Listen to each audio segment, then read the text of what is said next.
Soybean उत्पादक शेतकऱ्यांनी 1,15,000च्या संख्येमध्ये हमी भावाने विकण्यासाठी नाव नोंदणी केली।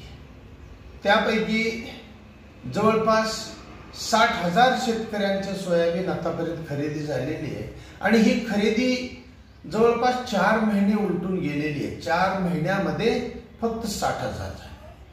आजच्या घडीला सुद्धा 50,000 पेक्षा जास्तीचे शेतकरी खरेदीची प्रतीक्षेमध्ये आहेत आणि तसे पाहिले असता बरेच शेतकरी अजून लाखोंच्या संख्येमध्ये असे असतील की त्यांनी नाव नोंदणी केली नाही, परंतु नाव नोंदणी केली आहे आणि त्यांना मेसेज आलेले नाही असे सुद्धा 10-12,000 शेतकरी आणखी आहेत। आणि आज जी परिस्थिती तयार झालेली आहे की शेतकऱ्यांच्या लांबच लांब अशा रांगा लागलेल्या आहेत सोयाबीनच्या वाहने घेऊन थांबलेले आणि हे शेतकरी जवळपास 8-10 दिवसापासून ताटकळत बसलेले आहेत, रात्र आणि दिवस आपल्या सोयाबीनच्या खरेदीच्या प्रतीक्षेमध्ये।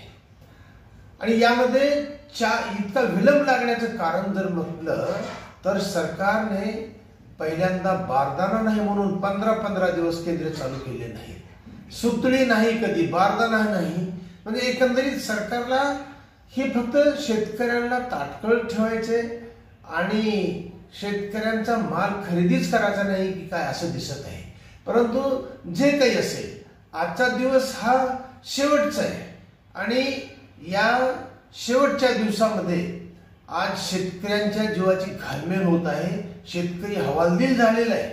तरी मी सरकारला विनंती करतो की प्रशासन व सरकार यांनी शेतकऱ्यांचा जोपर्यंत सोयाबीन पूर्ण खरेदी होत नाही शेवटच्या शेतकऱ्यांच्या पर्यंत सरकारने प्रशासनाने शेतकऱ्यांचा सर्व सोयाबीन खरेदी करून घ्यावं आणि जोपर्यंत खरेदी होत नाही तोपर्यंत खरेदी केंद्र बंद करू नये।